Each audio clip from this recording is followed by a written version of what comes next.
E o assunto de hoje que eu quero trazer para vocês é a relação que existe entre as transações tributárias e o negócio jurídico processual, o NJP. O que é esse NJP?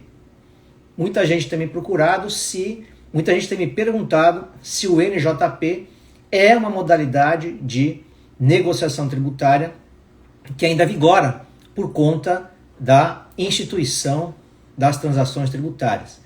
E sim, a resposta é sim, porque o NJP acaba sendo um coadjuvante das transações tributárias. Então, quando a gente tem uma proposta de negociação de créditos tributários para o nosso cliente, a gente leva como alternativa o negócio jurídico processual. Por quê? Porque ele continua em vigor e ele é uma ferramenta que eu chamo de coadjuvante das transações tributárias. Por quê? Porque ambos convivem de forma harmônica, ambos convivem paralelamente, um não prejudica o outro e, pelo contrário, um acaba ajudando o outro.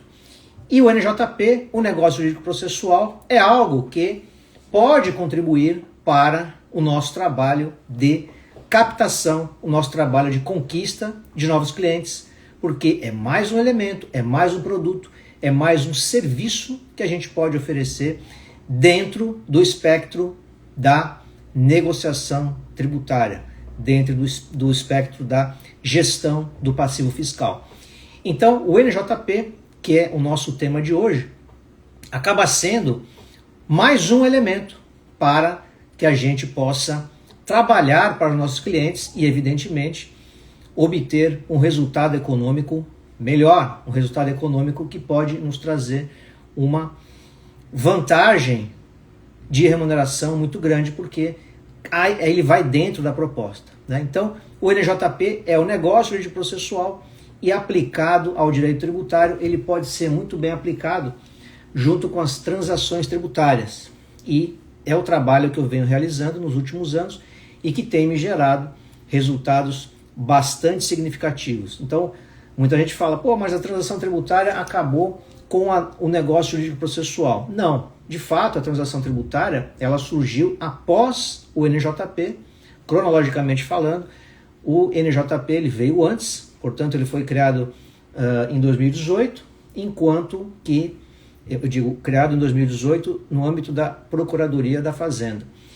E a transação tributária foi instituída em 2020. Então a gente tem aí uma ordem cronológica de que primeiro veio o negócio jurídico processual, que eu posso dizer que é uma espécie de embrião das transações tributárias, e depois surgiram as transações tributárias e que podem muito bem serem trabalhadas em conjunto com o NJP, tá bom? Então assim, o que a gente tem de relevante para falar sobre o negócio jurídico processual?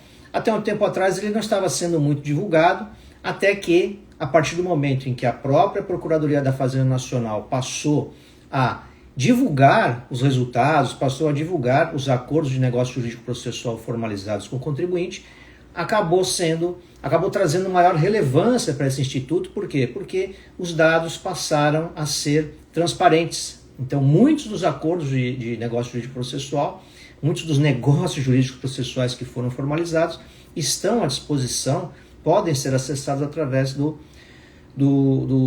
site da PGFN. Então a gente tem esse acesso e a gente pode contar com esse acesso até para fim de formar jurisprudência, até para que a gente pegue esses acordos, pegue esses negócios jurídicos processuais formalizados como precedentes de negócios que a gente pode apresentar para os nossos clientes, né? Então assim, hoje a gente tem essa questão da transparência, tanto das transações tributárias individuais quanto dos negócios jurídicos processuais. Então a gente pode ter acesso, a gente tem acesso a esses documentos para poder até alimentar eventuais projetos que a gente vai apresentar para os nossos clientes, eventuais propostas com base nesses acordos, porque a gente já tem esse precedente, né? Então hoje o princípio da transparência funciona muito bem na questão que envolve os negócios, as transações tributárias, os negócios jurídicos processuais, as negociações tributárias de um modo geral, né? Por que que eu digo que o NJP ele é um coadjuvante da transação tributária, ou às vezes ele é até o ator principal em uma gestão do passivo fiscal? Por quê? Porque hoje, o que o cenário jurídico atual busca? Né? O que a gente, como advogado, e o próprio poder público, né, na pessoa do procurador da Fazenda, o que ele busca hoje em dia? Né? Então ele busca, o que a gente está buscando? A maior eficiência e consensualidade na resolução de conflitos. Né? Muitos advogados hoje preferem trabalhar num ambiente consensual do que litigioso. Porque o judiciário, a gente sabe como é que funciona, né? O tempo de espera para a resolução de um conflito no judiciário é muito grande. Né? A gente não consegue se livrar disso. Às vezes até para dar satisfação para o nosso cliente é mais difícil. Então, a consensualidade, né? E especialmente em matéria tributária, é algo que a gente tem buscado. Né? E isso traz uma maior eficiência, porque a consensualidade, o objetivo de uma relação consensual é exatamente a relação anti-litígio. A gente não quer um litígio mais. Né? Se bem que muitas vezes, até nessa própria questão que a gente está trabalhando aqui, negócio jurídico processual, transação tributária, a gente tem muitas vezes a necessidade de judicializar alguma questão. Né? Ora, porque ainda existe uma dificuldade na interpretação da legislação da transação tributária, porque ela é recente, né? E toda hora há uma alteração significativa, ou porque existe uma divergência mesmo de interpretação entre nós, advogados do contribuinte, e o procurador da Fazenda. Então aí é inevitável a judicialização. Porém, nós temos o caminho da consensualidade, nós temos o caminho consensual para percorrer antes de um eventual litígio. Por quê? Assim estabelece a Lei das Transações, a Lei 13.988. Ok? Então, nesse contexto, né, tanto o NJP quanto a transação tributária, ela se tornam ferramentas fundamentais para a gente buscar uma resolução de conflitos. Né? Então, fugindo daquela rigidez que é natural da relação administrado com a administração pública, a gente tem o caminho da consensualidade através do negócio jurídico processual e da transação tributária. Né? Então vejam, o nosso papel aqui como advogado é, de antemão, levar para o nosso cliente a possibilidade de uma relação consensual, sair do litígio. E a grande maioria das vezes, os empresários, as empresas de um modo geral, elas querem fugir do litígio. Então o papel do advogado aqui, o nosso papel, ele é muito mais de um mero litigante, né? De um mero patrocinador de litígios. A gente vai entrar para quê? A gente não vai entrar na briga, a gente vai entrar para uma relação cordial, uma relação de satisfação de obrigações de forma conjunta através de uma relação consensual. Né? Então deixa o litígio para lá, pelo menos por enquanto, e vamos atrás de uma relação consensual, uma relação que não necessita da intervenção do judiciário. Para que judiciário? Para que o judiciário nesse momento? Né? A gente tem uma evolução na legislação, uma evolução no pensamento da Procuradoria da Fazenda Nacional, que nos permite sair daquela rigidez tradicional que é a relação jurídico-tributária. A gente pode sim, através de uma transação tributária, de um negócio jurídico-processual, criar uma relação consensual e resolver aquele débito fiscal, resolver a situação fiscal daquele contribuinte, nosso cliente. A gente vai regularizar a situação fiscal dele através de uma relação consensual com a Fazenda. Né? Com a relação consensual com a Fazenda. E a gente tem o negócio jurídico processual previsto no Código de Processo Civil, no artigo 190. Né? Então, originalmente ele está lá, no artigo 190, e é ele que traz todo o regramento necessário que deve ser observado no momento do estabelecimento de um negócio jurídico processual. Então, Código de Processo Civil, artigo 190. Né? E no âmbito da Procuradoria da Fazenda Nacional, que atualmente é a única legislação que regulamenta o negócio jurídico processual no âmbito do direito tributário no Brasil é a Portaria 742 de 2018 da PGFN. Então, é possível que haja um negócio jurídico processual no ambiente estadual, no ambiente municipal, no ambiente do Distrito Federal? Sim, mas é necessário, evidentemente, que haja uma lei, uma portaria, um decreto estabelecendo de que modo essa relação vai se instituir. Porque o Código Tributário, o Código de Processo Civil, ele traz o regramento geral do negócio jurídico processual. Então a gente tem, qual que é a primeira norma a ser observada? É o artigo 190 do CPC. Né? Ali é que estão estabelecidas as regras do negócio jurídico processual.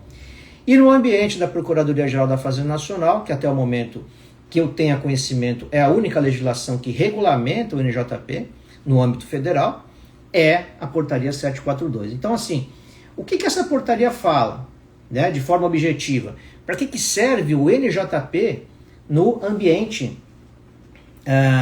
da Procuradoria-Geral da Fazenda Nacional? Qual que é o objetivo de estabelecer um negócio jurídico processual?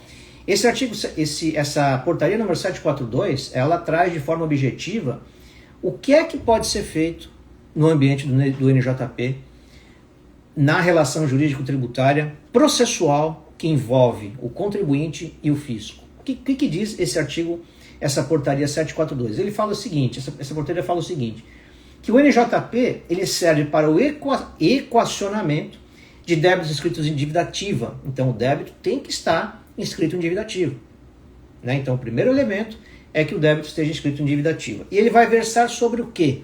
Calendarização da execução fiscal, criação de um plano de amortização do débito fiscal, aceitação, avaliação, substituição e liberação de garantias e modo de constrição ou alienação de bens. Então são esses os elementos que podem ser objeto de um negócio jurídico processual no ambiente da fazenda pública. Né? Então, enquanto o Código de Processo Civil, no seu artigo 190, estabelece o regramento geral, aqui dentro da Portaria 742 a gente tem um regramento específico para a existência de um negócio jurídico processual no ambiente da fazenda pública. Né? Então, assim,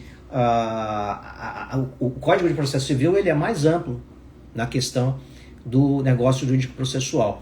E a Portaria 742, ela fecha no contexto do direito tributário. Então, assim, um breve resumo, né, para a gente dar sequência. O que a gente vai identificar nessa questão que envolve o negócio jurídico processual e a transação tributária? A gente tem um cenário jurídico, né, pela busca de soluções mais consensuais para litígios fiscais, mais eficientes e consensuais para litígios fiscais. Então, assim, no âmbito das duas modalidades de negociação tributária, a gente tem em comum essa questão da busca por soluções mais eficientes e consensuais para os litígios fiscais. Né? Então, assim, em ambos os institutos, em ambas as modalidades, a gente tem essa busca por uma relação consensual. Né? E qual que seria o objetivo também de ambas esses institutos? É desafogar o Poder Judiciário. Né? Então, quando a gente fala em consensualidade, a gente está buscando desafogar o Poder Judiciário. Né? Então, se não for o elemento principal de uma relação consensual, você pode considerar como sendo algo muito evidente. Né? E esse é um elemento que você deve levar para o seu cliente com o objetivo de criar uma relação com ele de atendimento. Né? Então, a relação consensual que você vai levar para ele, a proposta de relação consensual, ela deve superar o objetivo de qualquer pessoa em ingressar no Poder Judiciário. Né? Então, um dos elementos é o desafogamento do Poder Judiciário através da criação de relações consensuais entre o contribuinte e o fisco. Né? Então, a gente tem o NJP, previsto no Código de Processo Civil de 2015, né? E a transação tributária, prevista na Lei 13.988 de 2020, como dois instrumentos para essa flexibilização.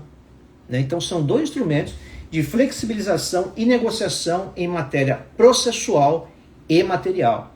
Tá? Então aqui é outro elemento que vocês devem deixar anotado. Né? O NJP, ele vai atrás de uma consensualidade na relação processual. E a transação tributária é uma consensualidade na relação jurídico-tributária, na relação de direito material.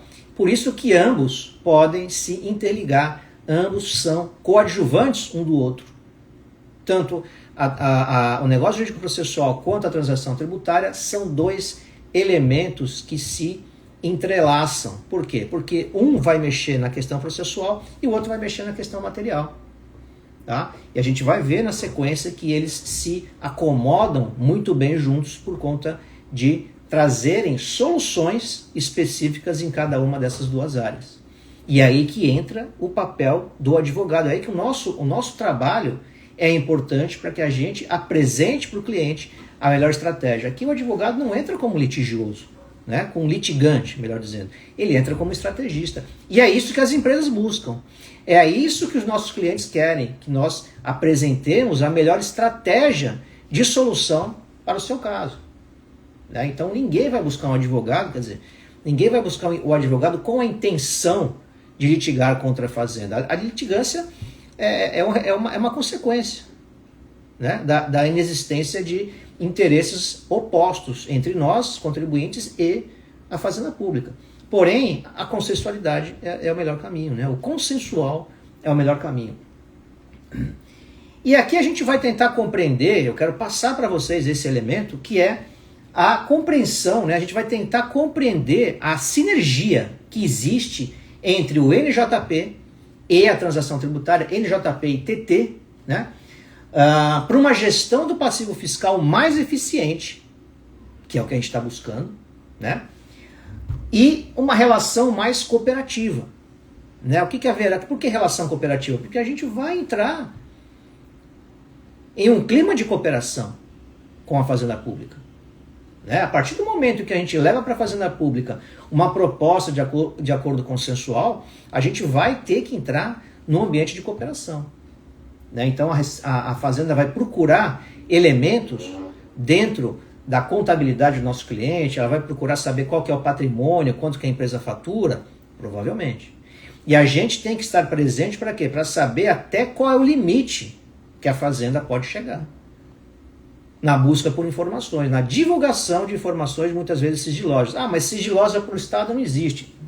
Tudo bem, mas existem elementos que a gente pode precaver, que a gente pode se precaver de dar um tiro no pé. Né? Então existem muitos elementos que dependem da administração do passivo fiscal, dependem da gestão do passivo fiscal por alguém que tenha competência para isso, para evitar que o nosso cliente, como a gente diz, dê um tiro no pé. Né? Então esse ambiente de cooperação tem que ser muito bem analisado. E quem é que vai analisar isso e quem é que vai levar essa solução para o cliente? Somos nós, advogados. Ok? Pessoal, quem estiver gostando aí, faz o favor, dá um clique aí no coraçãozinho, dá um toque no coraçãozinho, porque isso ajuda a fazer o engajamento do Instagram e a gente consegue mais visualizações. Então o negócio jurídico processual, para a gente fazer um resumo aqui rápido, o que ele é? Ele é um ato voluntário. Né? O negócio jurídico processual ele entra como algo facultativo, ele não é obrigatório. Né? Ele é voluntário, previsto no CPC, e que dá às partes o poder de regular essa relação processual dentro dos limites legais e também obedecendo certas limitações, né, processuais. Então, negócio jurídico processual, como está dizendo, negócio, né, que seria um acordo, negócio jurídico seria um acordo processual no ambiente do processo, dentro do processo ou preliminarmente a ele. A gente vai ver que não há necessidade de que haja um processo instaurado. Né? Existe um acordo pré-processual que pode ser travado entre as partes. Então, esse NJP, o que ele faz? Ele confere às partes o poder de regular dentro dos limites legais, limites impostos pela lei, algumas situações processuais ou até alterar o rito processual, alterar o procedimento dentro de um processo judicial. Então, assim, o que ele no que ele se traduz? Num acordo de vontades que tem por objetivo produzir efeitos no ambiente processual. Tá? Então, assim, as consequências desse acordo não mexem com o direito material do contribuinte, mexem com a relação processual. Até um exemplo muito básico disso está até na própria portaria 742 da PGFN, que fala de forma expressa que nenhum acordo processual poderá ser firmado para que haja redução do valor do débito. Nem do principal, nem dos juros, multa, correção, nada. Então não há a possibilidade de se fazer algum tipo de negócio jurídico processual que vá modificar o valor da dívida. Né? Então vejam que é exclusivamente processual, a gente não está falando uma questão de direito material, como é nas transações tributárias. Então na transação tributária a gente vai fazer um acordo de direito material. No negócio jurídico processual a gente vai fazer um acordo de natureza processual. Daí eu dizer para vocês que há uma conexão entre ambos os institutos. A gente tem a conexão do negócio jurídico processual com a transação tributária. Por quê? Porque ambas fazem parte de um acordo de vontades. Né? E no NJP o que a gente tem? Um acordo de vontades com efeitos processuais, né? Que causam ou podem causar uma flexibilização das regras rígidas do processo. Né? Então, o processo civil ele tem regras rígidas que devem ser cumpridas. É possível se flexibilizar essas regras? Sim. Através do negócio jurídico processual é possível. E havendo essa conexão entre NJP e transação tributária, a gente pode ter efeitos mais adequados, mais eficientes na gestão do passivo fiscal dos nossos clientes. Tá? E o que a gente tem como características e limitações do NJP? Né? Quais são as características do NJP? Primeiro é a autonomia de vontade. Né? Então, como qualquer acordo, existe autonomia de vontade. O que acontece? As partes podem adaptar os procedimentos processuais. Né? Então, existe a possibilidade de, dentro de uma relação jurídica tributária que envolva ou não uma transação tributária, haver um acordo entre o contribuinte, seu advogado, e a Fazenda Pública e o procurador. Para quê? Para que haja uma adaptação do procedimento desenvolvido naquele processo judicial ou em vias de ser ingressado ou que já esteja em andamento, adaptação às necessidades dessas partes, tanto do contribuinte quanto do procurador, né, da Fazenda Pública. Outra característica, além da autonomia de vontade, é a atipicidade. Né? Atipicidade. Por que atipicidade?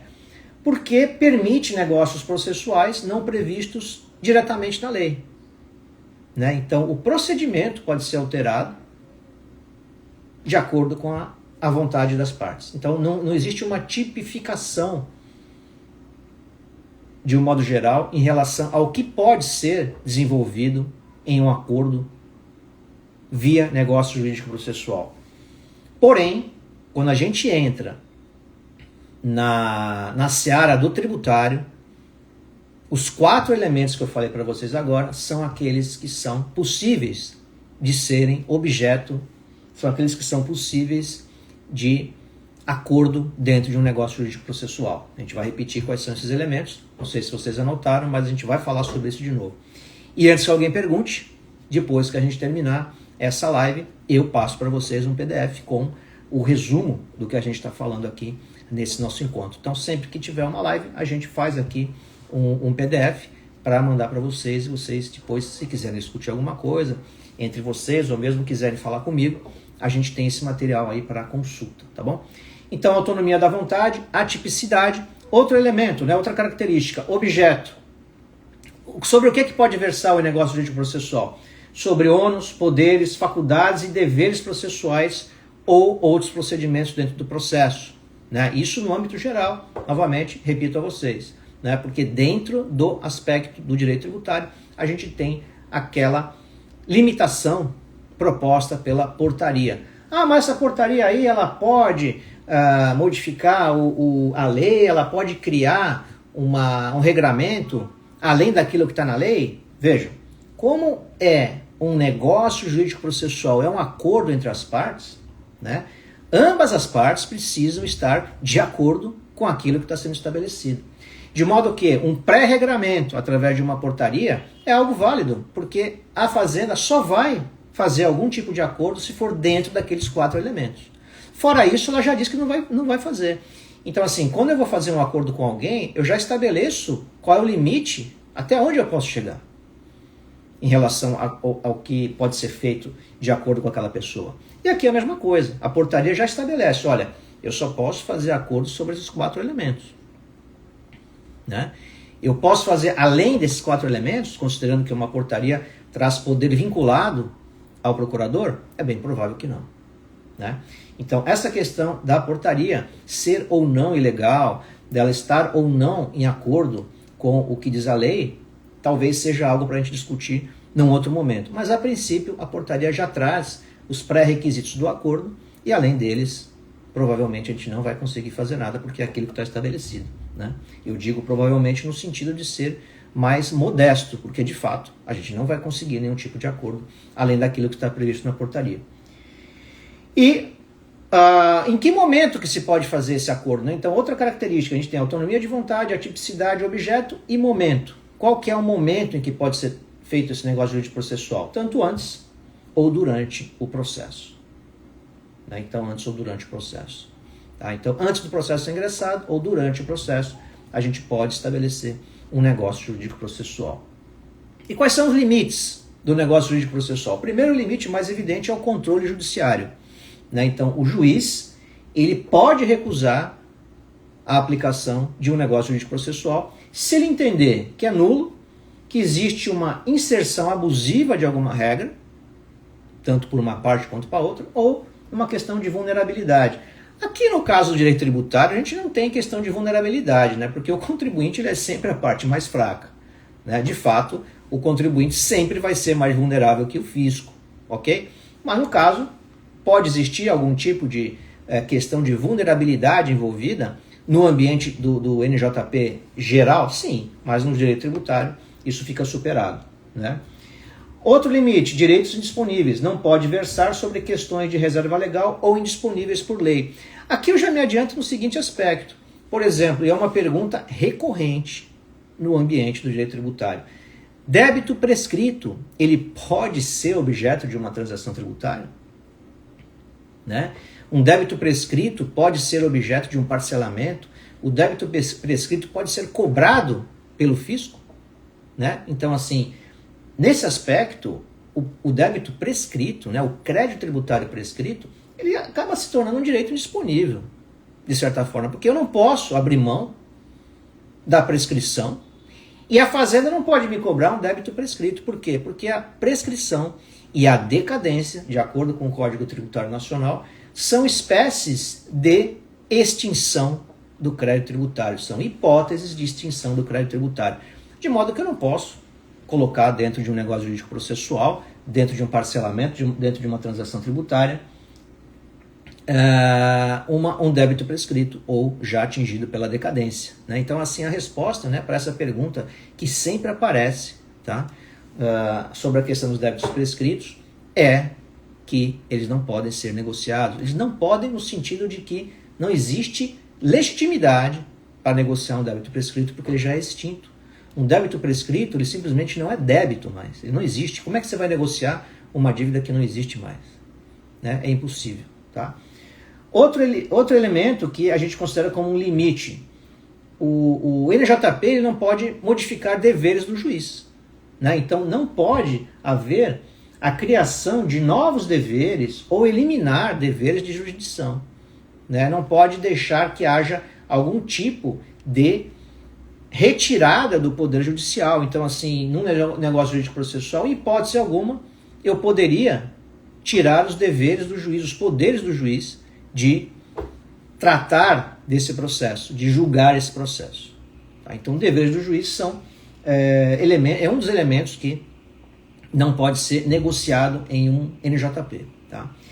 E um outro elemento é a capacidade das partes. Né? As partes que vão fazer esse negócio jurídico processual, tem que ter capacidade para isso, né, para celebrar esse acordo. Né? Então, assim, uma empresa, por exemplo, quem é que tem capacidade para celebrar um acordo? É aquele sócio, é aquele administrador, é aquela pessoa que tem os poderes para isso, de acordo com o que foi dito no contrato social, ou através de uma eleição de assembleia, no caso de uma sociedade anônima, ou mesmo de uma limitada, em que haja a assembleia para nomear administradores. Então, as pessoas que vão assinar esse acordo têm que estar com os poderes efetivamente autorizados no contrato social, enfim, no estatuto ou numa assembleia, tem que ter esses poderes legitimados dentro de um documento oficial da empresa, tá?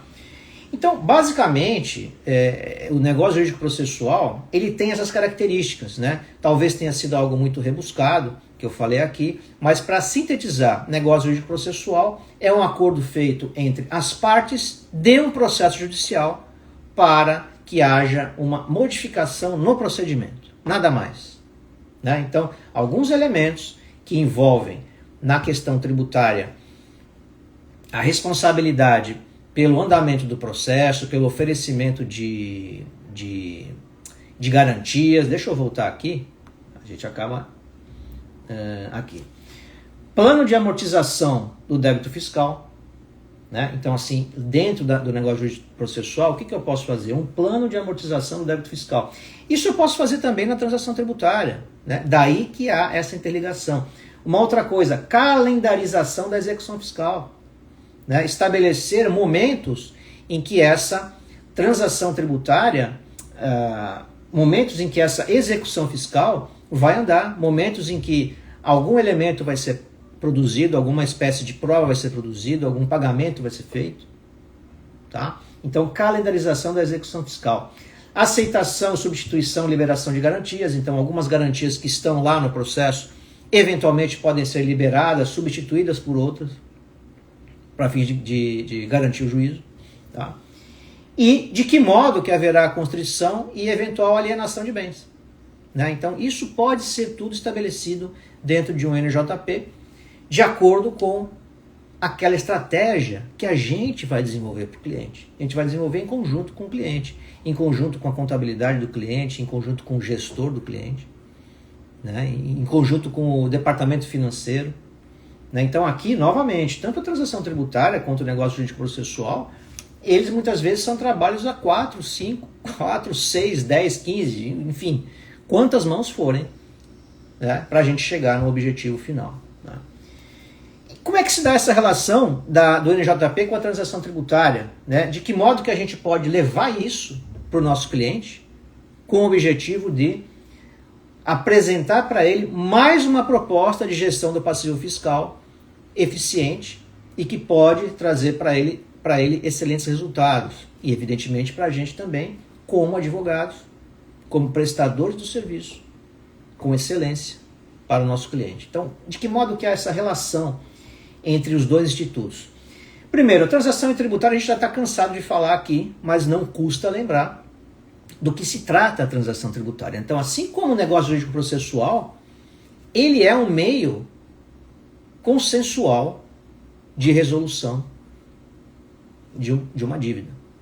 Né? Então, assim, tanto o NJP como a transação tributária, ambos são instrumentos jurídicos, né? Estão previstos na lei, instrumentos legais, instrumentos jurídicos, que permitem a resolução de litígios de forma amigável. Né? Então a gente vai ser amiguinho aqui do fisco, né? A gente não vai litigar mais com ele, a gente vai acabar com o litígio. Então, tanto a transação, tanto o NJP quanto a transação, né? Ambos são instrumentos que permitem a resolução amigável de litígios fiscais entre o contribuinte e a fazenda pública. Né? Então a transação tributária é isso. Né? É um instrumento que permite a resolução amigável. Esse é o objetivo da transação tributária e, novamente, a gente vai levar para o nosso cliente essa possibilidade, sem litígio. Vamos terminar, vamos acabar, vamos solucionar o problema dele com a transação tributária. E vejam, volto a falar para vocês e no final eu vou trazer de novo esse elemento. A transação tributária é o carro-chefe para a gente entrar na porta, entrar pela porta, a gente passar pela porta dos nossos clientes, né? A conquista do cliente, ela se dá através das transações tributárias. Eu vou repetir para vocês, eu tenho feito isso com frequência, praticamente com frequência não, de forma permanente. Todos os meus clientes que eu gerei nos últimos anos foi através da transação tributária. Tá? E eu posso garantir para vocês que foram negócios excelentes, né? Nenhum cliente que entrou em busca de transações tributárias ou em busca de uma gestão do passivo fiscal foi embora até agora, porque os serviços que surgiram paralelamente à transação tributária não param, né? Então, o que eu digo, a transação tributária ela é muito mais eficiente como cartão de visitas do que a RCT. A recuperação de crédito tributário é um excelente trabalho que vem sendo realizado por inúmeros profissionais, advogados tributários. Eu já trabalhei muito com a RCT, não posso reclamar, mas na hora que eu identifiquei a transação tributária como um carro-chefe para a venda do serviço, para a aproximação profissional, não chamo de venda de serviço, chamo de aproximação profissional. Então, quando eu reparei que a transação tributária era o carro-chefe para a aproximação profissional, todos os demais elementos que surgiram como trabalho para eu realizar, vieram através da transação tributária. Então, assim, podem ter certeza disso que eu estou falando. As transações são a porta de entrada para novos clientes que não vão se limitar a fazer... Às vezes, nem transação tributária vai ser feita. Tá? Então, todo o trabalho de gestão do passivo fiscal, ele tem como um dos elementos a transação tributária, só que outros trabalhos vão surgir em decorrência dessa aproximação profissional que veio através da transação tributária. Então, assim, coloquem isso como uma máxima nesse trabalho que a gente está realizando aqui. Tá? Então, a transação tributária é um acordo, né, que visa extinguir o crédito tributário mediante concessões mútuas. Né? É um acordo. Então, um acordo, assim como no JP, e no acordo existem concessões mútuas. A transação tributária não é diferente. A gente vai ter concessões mútuas entre fisco e contribuinte, né? E a transação tributária, ela surgiu lá na época em que o Código Tributário Nacional foi criado, lá na década de 60, só que ela só foi regulamentada agora, né? Então o Instituto da Transação Tributária vem lá de trás.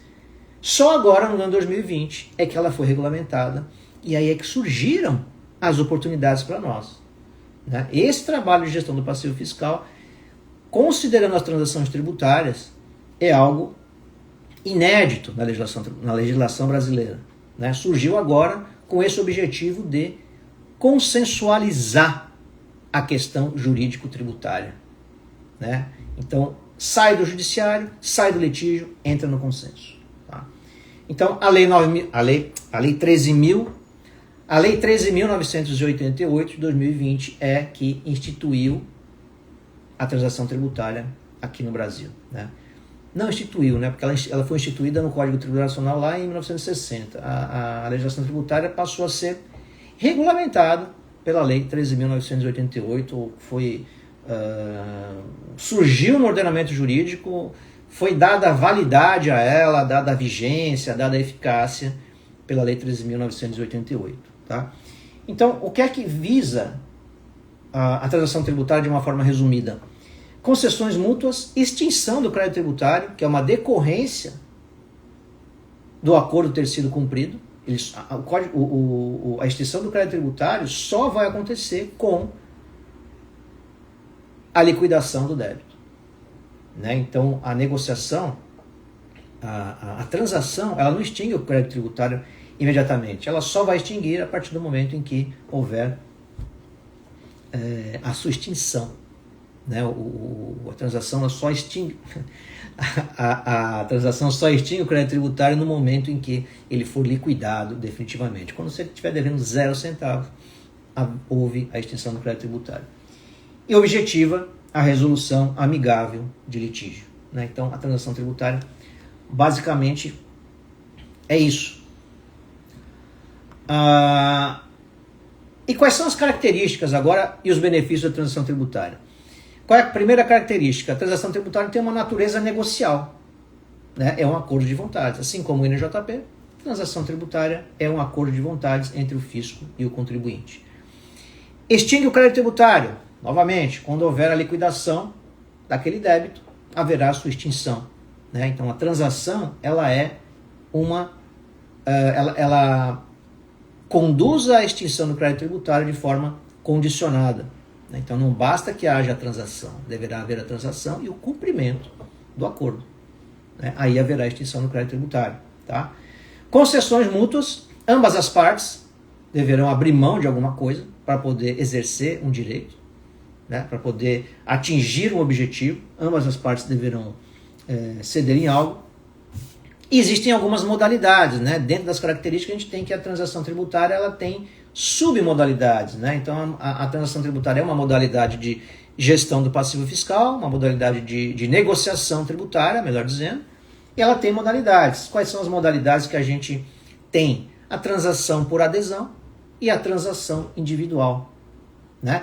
E dentro da transação por adesão existem outras submodalidades, e dentro da transação individual também existem outras submodalidades, né?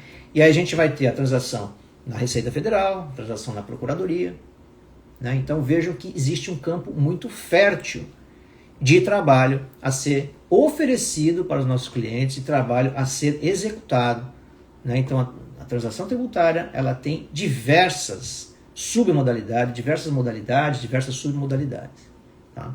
Que benefícios que a gente está tratando quando a gente fala em transação tributária, né? O que a gente pode ter para o contribuinte? Quais são os benefícios? Benefícios imediatos e benefícios mediatos, né? O benefício que a gente tem como mais presente é o quê? A regularização fiscal, né? Então, o primeiro benefício é a regularização fiscal. Seja ela com ou sem condições favoráveis, né? Então, a gente pode ter uma regularização fiscal com concessão de benefício de redução de juros, multas, encargos legais, benefício de parcelamento em até 145 vezes. Isso depende muito da modalidade de negociação e também da condição econômica do contribuinte, a chamada capacidade de pagamento, a CAPAG, que a gente já falou na semana passada. Então, assim, o benefício para o contribuinte, regularização fiscal com ou sem benefícios, né? Descontos, parcelamento. Pode ser que tenha, pode ser que não tenha. Vai depender da situação. Outra coisa que a gente tem que estar levando em consideração e avaliar para o nosso cliente, tá?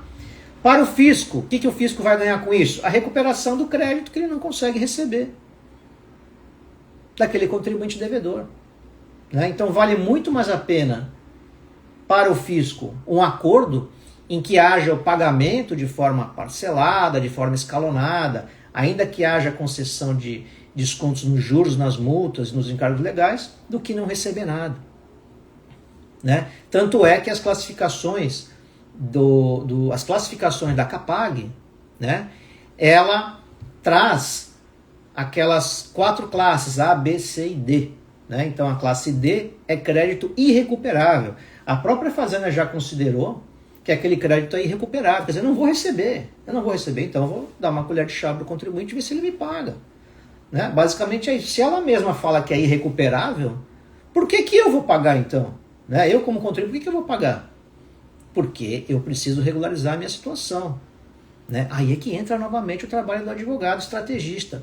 Será que vale a pena fazer um acordo para o pagamento de um débito que a própria Fazenda diz ser irrecuperável, né? Será que esse crédito que ela está pretendendo receber, eu tenho mesmo que pagar? Né? Eu como pessoa jurídica, né? Ou a pessoa jurídica da qual eu sou titular, eu sou cotista, eu sou sócio, será que ela tem que pagar mesmo, né? Se a própria Fazenda falar, isso aqui é recuperável, vou dar uma bandeja aí para o contribuinte pagar isso em 146 prestações, sem juros, multa, eu vou receber, tá tranquilo. Será que o contribuinte precisa pagar mesmo? Aí é que está o nosso trabalho, né? O nosso trabalho é exatamente esse, avaliar se esse crédito tributário é exigível, se ele é recuperável, por que será que eu preciso pagar? Né? Ou será que a própria Fazenda, não, eu não tenho condições de pagar, como é que eu vou pagar se eu não tenho condições? Tá? O C seria aquele que é de difícil recuperação, né? Quer dizer, que existe a possibilidade da Fazenda recuperar aquele crédito, né? O B é aquele que já é aquele crédito que é recuperável, e o A é aquele mais recuperável ainda, né? Que é aquela empresa que tem plenas condições de pagar esse crédito e que de acordo com a lei, ela não merece nenhum tipo de desconto, né? Então, isso aqui, essa questão da capacidade de pagamento é objeto de outra conversa, né? A gente não vai se alongar nisso aqui, mas o objetivo, né, o benefício aqui para o fisco é a recuperação de crédito, né? Dinheiro que ele eventualmente entendia que não ia receber, pode ser que ele receba através de um acordo. Para o judiciário, qual é o benefício para o judiciário? O desafogamento, né? A redução do número de processos e sobrecarga do sistema. Então, quanto menos litígio tiver no judiciário, melhor. Né? Ou a gente sabe que o judiciário está sobrecarregado há anos, décadas. Então, quanto menos processo, melhor. Então, para o judiciário é uma mão na roda isso aqui. Apesar de que o que é que está acontecendo? Por conta das inúmeras interpretações, divergências de interpretação, falta de entendimento, existe uma quantidade muito grande de processos sendo ajuizados que tem como objeto as transações tributárias. Então, por isso que eu falo, se você é advogado e gosta do litigioso, pode ficar tranquilo que não vai faltar trabalho. Né? Ainda mais agora com a entrada em vigor da reforma tributária, o que não vai faltar é processo no judiciário. Então, assim, fica tranquilo. Ah, pô, professor, mas eu quero continuar indo no fórum, né? Leia-se indo no fórum no sentido figurado da palavra, porque agora é tudo online, né? Não precisa ir até o fórum. Mas é do que eu gosto. Ah, eu gosto de ir por fora, eu gosto de litígio. Pode ficar tranquilo que vai continuar. Vai ter litígio na transação tributária, vai ter litígio na reforma tributária, pode ficar tranquilo. Só que o que se busca com a transação tributária é o consenso. Né? É o consenso. E aqui, qual que é o nosso trabalho, né? Que eu estou trazendo para vocês? É demonstrar que a transação tributária, por mais consensual que seja, vai trazer trabalho para você, seja consensual, seja litigioso. Então, o seu escritório, você pode ter certeza que vai bombar de trabalho trabalhando com as transações tributárias. Né? Então, assim, eu sou prova disso.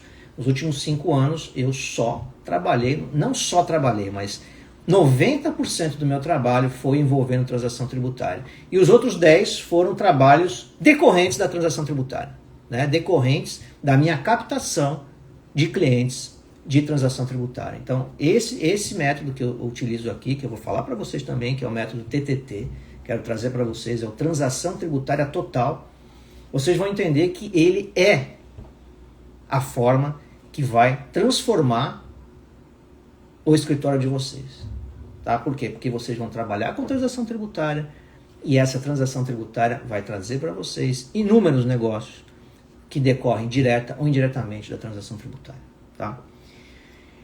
E qual o último benefício que a gente relacionou aqui? Relação fisco-contribuinte. Né? A gente, a partir do momento em que a transação tributária surgiu, foi possível, foi proporcionada a modificação na relação fisco com contribuinte. A relação fisco-contribuinte sempre foi o quê? Adversa. O contribuinte não consegue falar com a fazenda, o advogado do contribuinte não consegue falar com o procurador, não existe um relacionamento bom entre ambos. O único relacionamento bom que pode haver entre um advogado e o procurador da fazenda é se encontrar numa cadeira de faculdade, né? A partir do momento que ambos estão fazendo um mestrado, um doutorado, um MBA, uma especialização e se encontram, aí pode haver uma amizade, sai para tomar uma cerveja, né? Vai comemorar alguma coisa, conversa na classe, debate, pode até haver uma amizade ali, surgimento de uma amizade, mas dentro de uma relação jurídico-processual não existe. Agora, com as transações tributárias, com o surgimento das transações tributárias, a gente tem como benefício uma promoção de uma relação mais cooperativa entre advogado e procurador e menos adversa. Uma relação menos adversarial, vamos dizer assim. Certo? Mais uma vez, pessoal, quem estiver curtindo aí, né, dá uma escorregada no dedo aí no coraçãozinho pra gente engajar mais aqui no Instagram, tá bom? E como é que dá essa intersecção entre o NJP e a transação tributária? Né? Como é que rola essa sinergia NJP e ITT? Eu considero como de instrumentalidade e de complementariedade. Né? Então, ambos se completam em determinadas situações. Né? O que a gente vai trazer aqui?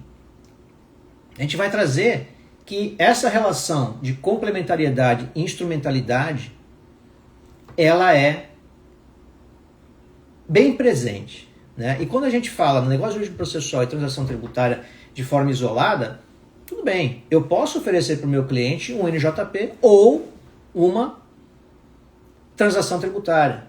Mas a ideia aqui é trazer para ele esse aspecto de sinergia, essa intersecção, né?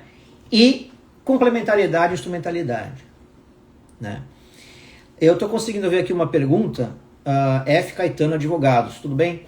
Você vai trazer dicas de prospecção nessa área? Sim, tá? Tanto hoje quanto quinta-feira. Quinta-feira eu vou trazer, a nosso encontro vai ser exclusivamente sobre isso, mas hoje eu também já vou introduzir para vocês essa questão, tá?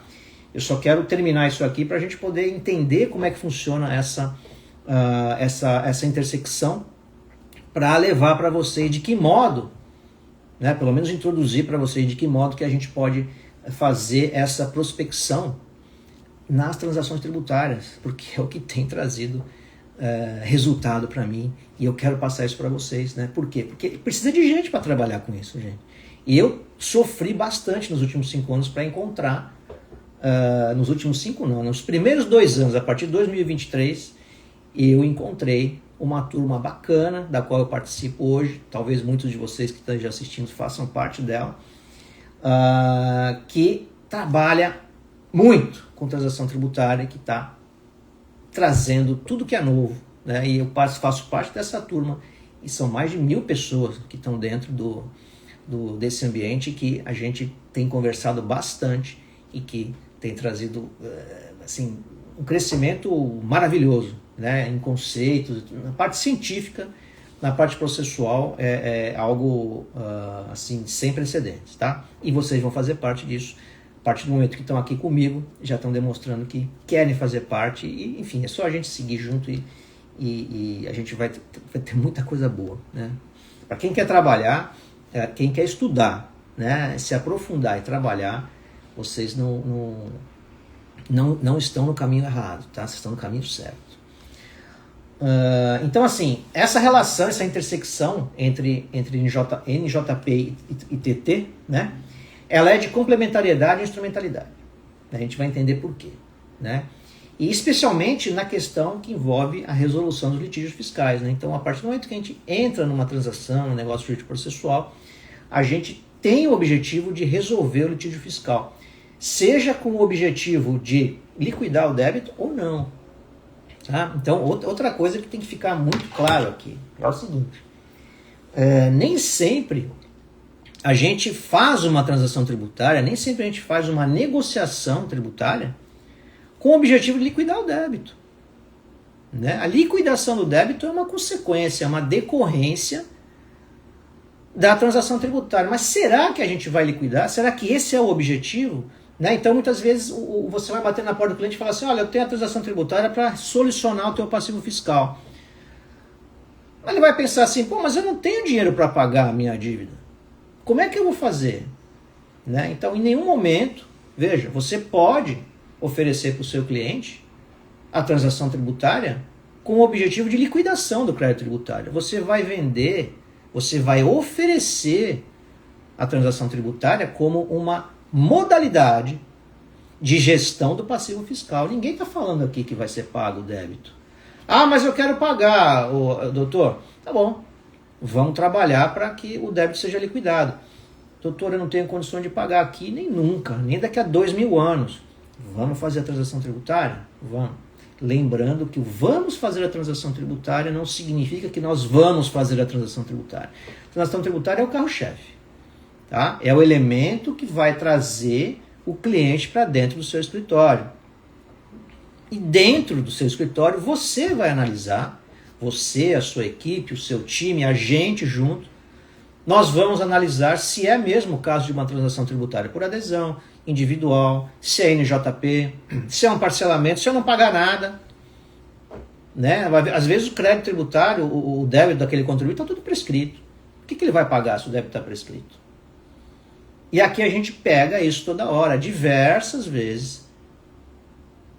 constatamos que parte do crédito tributário exigido estava prescrito, né? E houve uma redução, que o cliente achou que a redução ia ser de 30%, a redução foi de 70%. Por quê? Porque a gente encontrou crédito tributário prescrito, né? Ou créditos que o contribuinte tinha com o fisco que foram compensados com essa dívida. Então, aqui é assunto para outro momento que a gente vai conversar, tá? Então, o NJP, ele pode ser usado como um instrumento para a transação tributária, até porque a transação tributária ela acaba sendo também uma espécie de negócio jurídico processual, né? Quando existe essa sinergia, essa intersecção, ela é mais do que uma relação existente entre as duas modalidades, entre dois institutos, né? Existe uma confusão entre os dois institutos, né? Às vezes a transação tributária ela é considerada um negócio jurídico processual, e o negócio jurídico processual vai ser um instrumento para que você consiga êxito naquela transação tributária, tá? Então, existe toda essa sinergia, essa intersecção entre ambos os institutos. E aí a gente vai entrar nesse aspecto que a colega perguntou sobre de que modo que a gente pode alavancar clientes com o objetivo de fazer uma transação tributária e um negócio jurídico processual, né? Uma ou outra, ou as duas, ou eventualmente nenhuma. Mas de que modo que a gente vai levar para o cliente, como é que a gente vai exibir para o cliente, como é que a gente vai mostrar para o cliente que existe um trabalho a ser feito e que pode ser feito por nós e que pode trazer um bom resultado. Então, de que modo que pode acontecer essa alavancagem, né?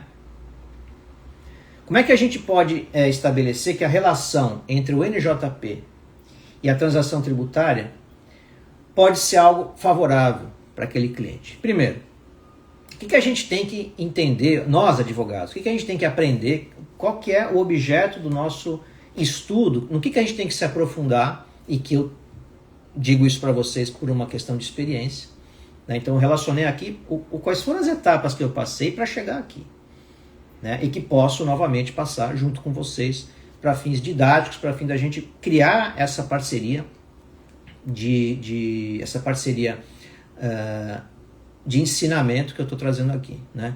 Primeiro, o que a gente precisa e que eu precisei fazer nos últimos anos? Aumentar, né? Desenvolver, né? A gente precisa desenvolver e aprimorar as nossas habilidades de negociação, né? Porque se o NJP e a transação tributária são negociações, o que a gente tem que aprender? A gente tem que aprender a desenvolver, a gente precisa desenvolver, né, e aprimorar as nossas habilidades de negociação.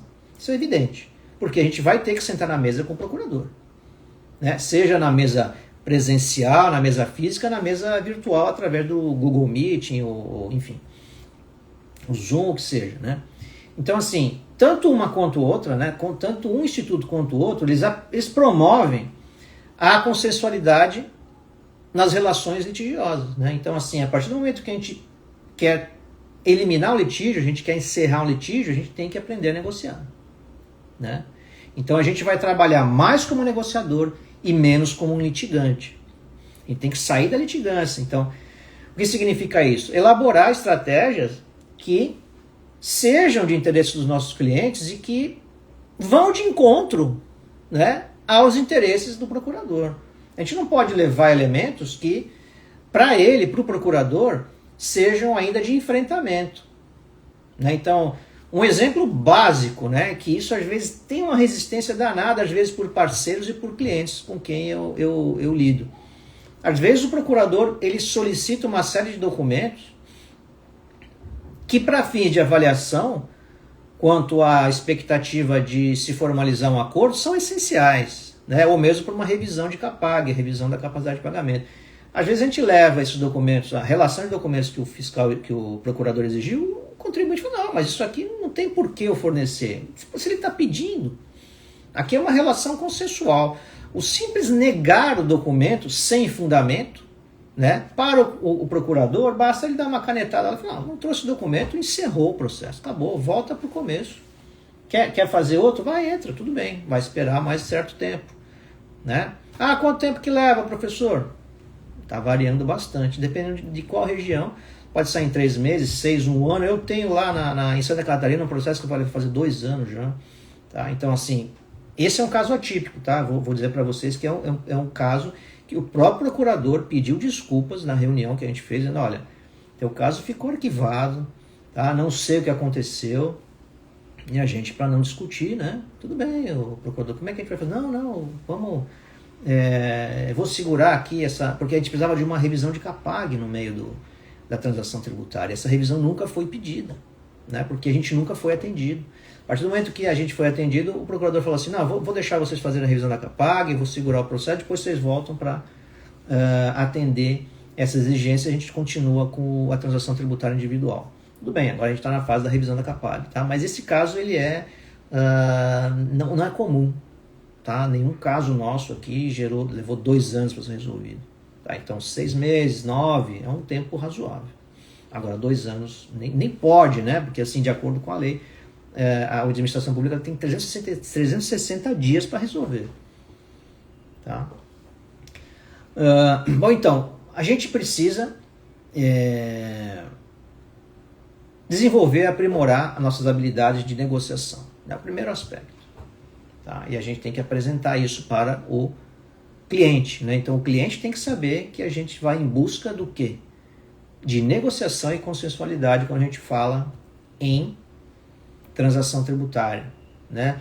Isso, na minha experiência, tem trazido uma impressão melhor do cliente em relação ao advogado. Porque o advogado, via de regra, o que ele é? Ele é litigante puro. Nós, advogados, que a gente gosta de briga.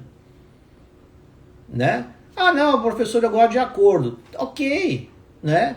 Então vale muito mais um acordo do que um processo de 10, 15, 20 anos na justiça. Eu concordo plenamente, mas tem pessoas que têm vocação de litigante, não há dúvida.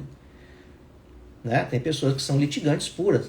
Agora, a gente tem que apresentar como proposta uma expectativa de quê? Negociação e consensualidade. Então é o primeiro elemento a ser levado nessa alavancagem de clientes. Né? Se eu quero alavancar clientes, eu tenho que falar, não, aqui a gente não faz litígio. Se precisar, a gente faz, mas a bandeira é a negociação e a consensualidade.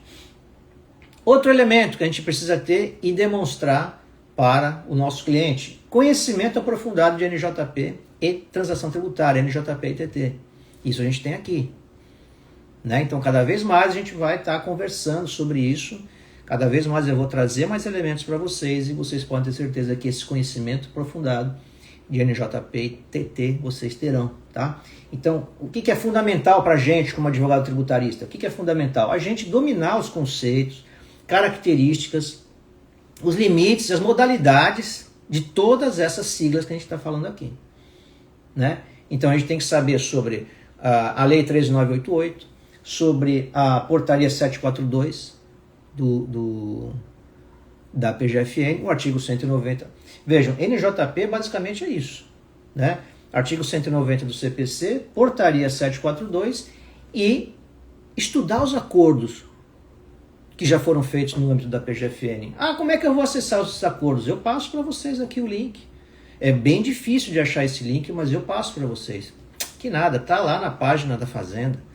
Né? Na página da PGFN tem lá, painel de negociações. É só entrar lá, baixa os arquivos de negociação, dá uma lida, estuda. Tá? Não dá para fugir daquilo. Então, assim, tem um caso semelhante a esse. É um precedente. Isso a gente pode tomar como jurisprudência. Né? Porque jurisprudência, estrito senso, como decisões do judiciário, dificilmente você vai encontrar alguma coisa sobre o NJP. Até porque, como o NJP é algo consensual, onde é que vai ter litígio sobre algo que é consensual? Né? Só se houve ali uma interpretação equivocada do procurador no momento que foi fazer um negócio jurídico processual e gerou alguma coisa contra a lei. Mas aí o próprio juiz já vai dizer, né? Então, assim, então nesse caso é uma jurisprudência. Sim, de fato. Né? Mas onde que a gente vai encontrar a jurisprudência no sentido lato? Nos acordos que já foram propostos. Então, assim, conhecimento aprofundado é um requisito, né? Para que a gente tenha a possibilidade de apresentar de se apresentar como especialista para o nosso cliente. Ah, professor, mas eu ainda estou começando, não sei o quê. Você não está começando, você tem um time de pessoas preparadas para trabalhar junto. Tá? A partir do momento que a gente está conectado, você não precisa se preocupar com isso, porque assim, eu tenho experiência, eu participo de um grupo de mais de 1000 pessoas que têm plena experiência, então assim, na mão você não vai ficar. Né? Eu nunca fiquei, nos últimos 2, 3 anos que eu faço parte desse grupo, a gente tem um contato, uma sinergia muito grande. Tá? Outra coisa que a gente vai oferecer para o cliente, né? Então, o terceiro elemento, primeiro elemento, demonstrar esse aumento da consensualidade e de negociação, mostrar para ele que você está propondo isso. Segundo, que você tenha um conhecimento aprofundado, né, de NJP e TT. Outra coisa que você vai mostrar para o seu cliente, que esse tipo de trabalho, que envolve a transação tributária, vai causar uma otimização processual e a possibilidade de fazer a gestão das dívidas, né? Porque muitas vezes está tudo bagunçado naquela empresa, né? São vários processos de execução fiscal, não existe gestão do passivo fiscal, ninguém faz esse trabalho, né? Então você vai oferecer isso. Então, o que a gente vai fazer com o NJP e com a TT? Né? Qual é o objetivo? Né? Otimização processual e gestão de dívidas. Basicamente é isso. Tá? Então, o que a gente pode fazer? A gente pode fazer a gestão das execuções fiscais. É o seu trabalho do advogado. Gestão das execuções fiscais. Vai reunir os processos todos, e aí o NJP permite isso, se a gente for fazer um NJP, reunir os processos dentro de uma consolidação para facilitar a sua gestão. Né? No caso de garantias, a gente vai avaliar se existem garantias a serem oferecidas, fazer essa concentração de garantias. Vai estabelecer, vai propor para o nosso cliente a calendarização dos pagamentos. Tá? Tudo isso é possível através do NJP. Tá? E a transação tributária, se for uma transação individual também. Tá? Se for uma transação por adesão já não dá, porque a transação por adesão é uma espécie de contrato de adesão. É o que está lá. Né? Não dá para querer quebrar aquilo. Ah, mas dentro do NJP a gente pode conectar com a transação tributária por adesão? Pode. Né? Que aí vai trazer efeitos para o NJP. Então, o NJP ele vai ser beneficiado, né? Ele vai ser... a partir da transação é que a gente vai fazer o NJP. A gente vai avaliar de acordo com aquilo que está na transação para levar para o NJP. Né? Então, assim, uma calendarização de execução fiscal pode ser a partir da transação tributária. Enfim, outra coisa que a gente vai levar para o nosso cliente, que é o trabalho que a gente faz, análise de custos e de benefícios. A gente vai apresentar para o cliente que tipo de custo que ele vai ter, né? E que tipo de benefícios que ele vai ter aderindo a uma NJP ou uma TT. Né? E isso a gente também tem que ter de antemão. Né? E eu vou passar para vocês isso também na quinta-feira, essas etapas que eu desenvolvi para apresentar para o cliente uma proposta final de trabalho. Então eu vou adiantar para vocês. Como é que eu faço? Eu faço a consulta da situação fiscal, seria a primeira etapa. A segunda, pré-avaliação. Tá? Então, consulta da situação fiscal, pré-avaliação das condições que esse cliente tem para fazer a gestão do passivo fiscal. E em terceiro, a análise de viabilidade. Né? A partir dessa primeira etapa, eu já tenho um contato com o cliente. Tá? Na segunda etapa, eu já apresento para ele um elemento um pouco mais completo da situação dele. Na análise de viabilidade, eu já apresento para ele o que é que precisa ser feito, junto com uma proposta de trabalho. Né? Então, a gente já tem 3 etapas a serem cumpridas e pelas 3 a gente tem algum tipo de remuneração. Na primeira, muitas vezes nem é cobrado nenhum valor, porque é uma etapa de levantamento da situação fiscal. É algo muito básico. Às vezes não tem muito como cobrar, mas é a porta de entrada. Ali sim é a chave que vai abrir a porta. Depois, na pré-avaliação, é possível realizar uma cobrança, porque já existe um trabalho científico ali sendo desenvolvido. Eu diria um trabalho mais procedimental. E o terceiro seria um trabalho científico, aí a gente tem efetivamente que ser remunerado. E neste mesmo trabalho a gente já apresenta a proposta para a gestão do passivo fiscal. Tudo isso eu vou deixar bem claro para vocês no nosso próximo encontro, tá? Então a gente tem todo esse procedimento de análise de custos e benefícios. Isso a gente vai levar para o cliente. Olha, a gente faz esse tipo de trabalho aqui, vamos fazer a análise de quanto que vai te custar isso, quais são os benefícios que você possivelmente vai ter.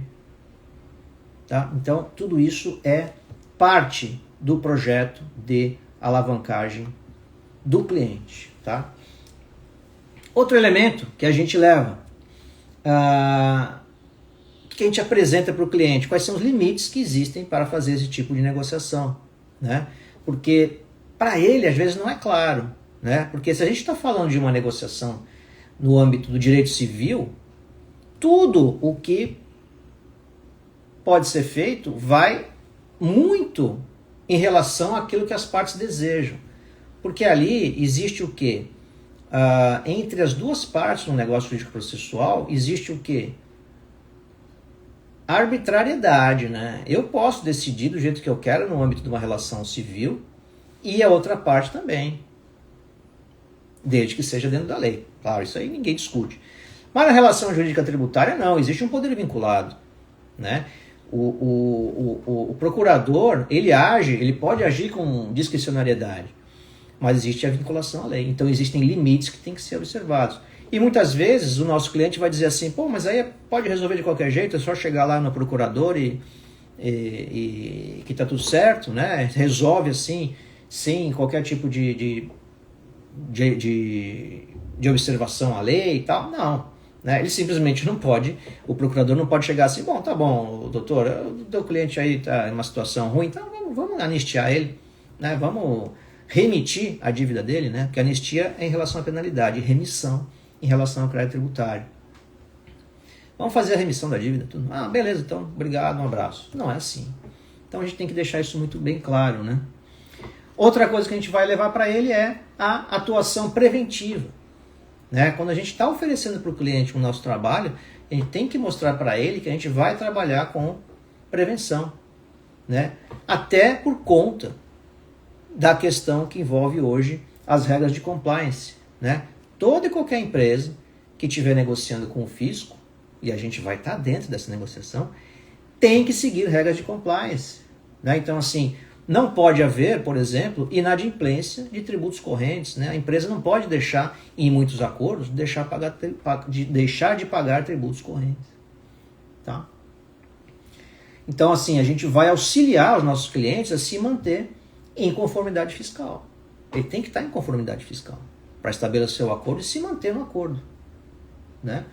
E, além disso, fazer a gestão desse passivo de forma estratégica, né? Então, a gente não vai simplesmente apresentar para o cliente uma proposta de negociação tributária. Ó, tá aqui a proposta, executa o trabalho, obrigado, vai embora, vai tomar uma cerveja na praia. Não. A gente vai acompanhar o cliente, né? A gente vai fazer esse gerenciamento dos passivos tributários de forma estratégica. Então, há estratégia a ser desenvolvida e executada, né? E como é que a gente vai trazer resultado para a gente, né, como advogado? Então, assim, eu estou mostrando para vocês de que modo que isso vai atingir o nosso cliente. E a gente, como é que a gente vai, qual que é o resultado que a gente espera, né, com base nesse trabalho que eu venho fazendo e que tem dado resultado. Então, o que me trouxe, né, nesses últimos... Vejam, eu trabalho com negociação tributária desde 2000.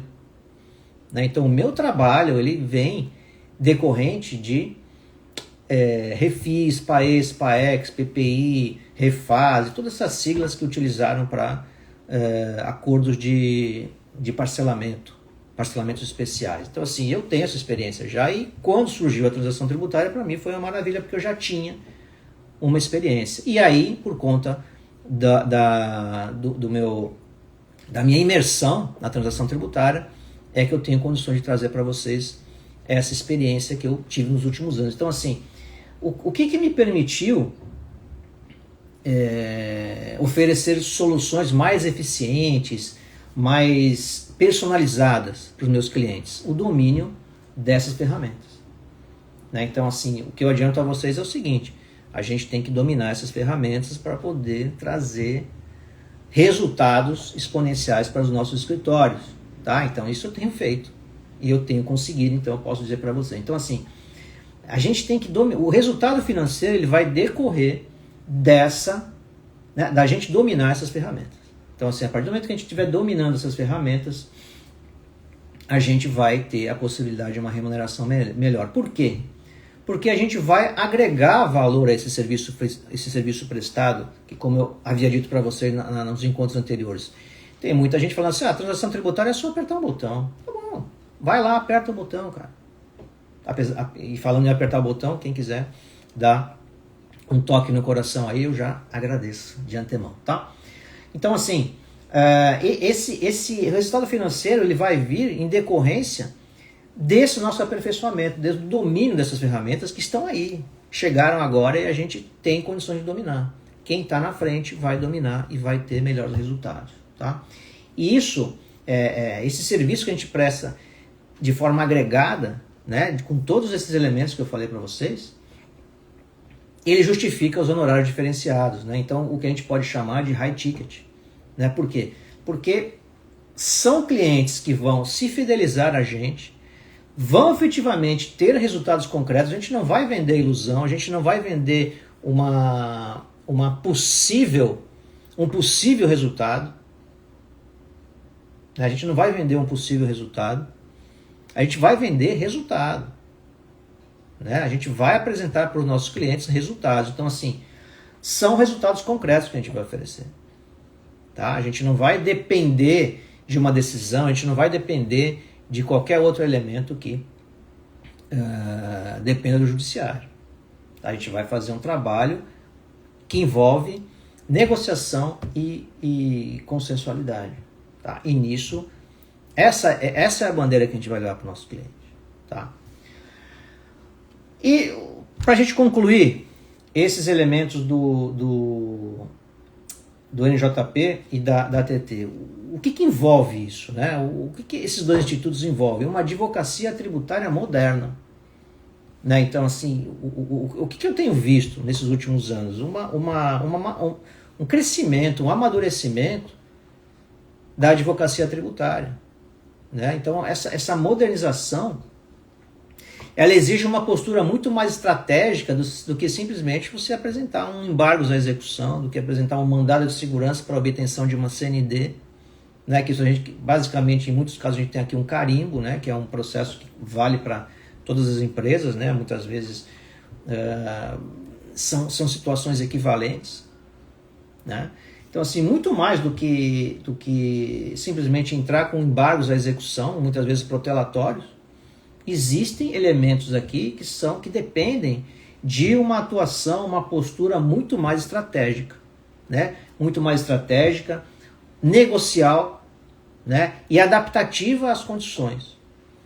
Então a gente vai ter a incumbência de buscar ferramentas de consensualidade, né? Buscar elementos que façam com que esse acordo efetivamente saia. Né? Então, muitas vezes um acordo por adesão depende de uma avaliação concreta nossa, até por conta para evitar que haja a introdução de débitos prescritos, por exemplo, ou débitos que são inexigíveis por conta de reconhecimento do Supremo Tribunal Federal em relação à inconstitucionalidade da lei que instituiu aquela cobrança, aquele crédito. Né? Então, o nosso papel está aí. Né? Então, assim, a gente tem que buscar isso através do oferecimento desses dois institutos, sejam de forma isolada, sejam de forma conjunta. Né? Então, assim, o que eu penso? O advogado que dominar essas ferramentas, o advogado que dominar esses institutos, vai ter, né, na verdade já tem, uma vantagem competitiva no mercado. Tá? E isso eu tenho visto por conta do que eu tenho convivido, né? Tenho convivido com isso diariamente, com pessoas que estão trabalhando com isso. Tá? Outra coisa assim, para a gente já introduzir o que eu vou falar na quinta-feira, tá? Sobre o método TTT, que é um método que eu desenvolvi, denominei como TTT por conta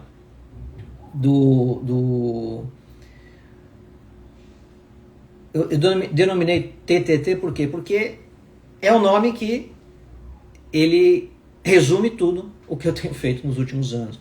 Transação tributária total. Né? Então, tudo que eu tenho feito nos últimos anos envolve a transação tributária. Tá? Então, daí o total. Transação tributária total, TTT, significa que, para mim, foi a máquina de gerar resultados extraordinários. Tá? Então, em decorrência da transação tributária, eu tive um resultado extraordinário nos últimos 5 anos. Com o surgimento das transações, eu já me debrucei nelas e comecei a trabalhar. Então, podem ter certeza que gera resultados significativos para o escritório. Então, assim, todo o trabalho... E vejam, professor, mas eu estou começando agora. As transações também estão começando agora. Né? As transações também estão começando agora. Então, assim, você está junto com as transações. Está todo mundo começando agora a transação tributária. Né? É lógico que aquelas pessoas que já estão se aperfeiçoando nos últimos anos têm uma maior capacidade de gerar resultados. E é o que eu estou trazendo para vocês. Eu estou trazendo essa experiência para que vocês também possam gerar esses resultados. Então, a gente está junto aqui. Né? Então, assim, por que é o método TTT? Transação tributária total. Que é a máquina de gerar resultados extraordinários para o seu escritório. Tá? Por quê? Porque envolve tudo, transação tributária envolve tudo. Tá? E por que eu trago isso para vocês? Porque através da transação tributária, né, que eu chamo de transação tributária total, TTT, eu consegui transformar toda a complexidade tributária, né, todo aquele aspecto de dificuldade da tributação em uma oportunidade de negócio lucrativo e a curtíssimo prazo. Né? Eu consegui trazer isso para o meu escritório, transformar toda essa complexidade numa oportunidade de negócio, porque a complexidade é para quem está lá fora, né? O nosso cliente, ele enxerga aquilo como complexo. Nós, como especialistas em direito tributário, a gente não enxerga isso como complexo, a gente enxerga isso como uma oportunidade de negócio. Então, quanto mais complexa for a legislação e transação tributária, maiores serão as oportunidades para a gente. E foi o que eu enxerguei, porque a transação tributária, já no início, ela tinha uma certa complexidade. Né? Não era tão complexa como agora, que as coisas vão amadurecendo e vão se transformando. Mas naquele momento, a gente não tinha um grau de complexidade tão grande. Mas ali eu já tinha enxergado uma oportunidade de negócio. Né? E aí o que eu repito para vocês é o carro-chefe. Né? Quando eu falo de transação tributária como carro-chefe, eu levo a transação tributária total, o método TTT, como algo que eu ofereço para os clientes e que traz 99% o cliente dentro do escritório. Né? Porque eu vou levar a transação tributária, né? O foco absoluto é a transação tributária. Então, o principal serviço do escritório é a transação tributária. Né? E a gente tem elementos públicos para mostrar para os potenciais clientes que a transação tributária é algo que pode ser a solução do passivo fiscal dele. Né? É só mostrar a infinidade de negócios jurídicos processuais e transações tributárias que foram formalizadas com a Fazenda Nacional. Então não há dúvida de que a transação tributária é algo que veio como uma solução para os nossos clientes. Né? E aí, quando eu enxerguei a transação tributária como um principal serviço do escritório, o que eu visualizei? Primeiro, geralmente as negociações complexas, as negociações tributárias são complexas, né, e geram, por tal razão, honorários significativos. Então a gente chama de high ticket, ticket alto. Por quê? Porque as negociações geralmente envolvem valores significativos. né? E qualquer valor significativo tem o seu reflexo nos honorários. Né? Então, diante desse aspecto, quando eu enxerguei que a gente tinha a capacidade de encontrar empresas com débitos tributários astronômicos, e os astronômicos aqui pode ser R$1 milhão, pode ser R$200 mil, R$100 mil, 500 mil, 50 milhões. O extraordinário aqui, ele parte de qualquer valor com 3 dígitos, que pode gerar um resultado significativo de honorários para você. Né? Então, que empresa hoje deve menos que R$100 mil? Né? Que empresa hoje que tenha um potencial, né, de ser atendido por um advogado, de ser atendido por um contador, que precisa resolver a situação, tem uma dívida inferior a R$100 mil? Eu não conheço nenhum dos meus clientes. Tem uma dívida inferior a R$1 milhão. Nenhum deles. Tá? Então, assim, para a gente enxergar isso, basta entrar lá no lista de devedores, também disponível lá no site da PGFN. Lista de devedores, vai aparecer o quê? Todos os devedores da Fazenda. Todos os devedores da Fazenda. Tá? Então, basicamente, o que mais que eu posso falar para antecipar o que a gente vai conversar? Né?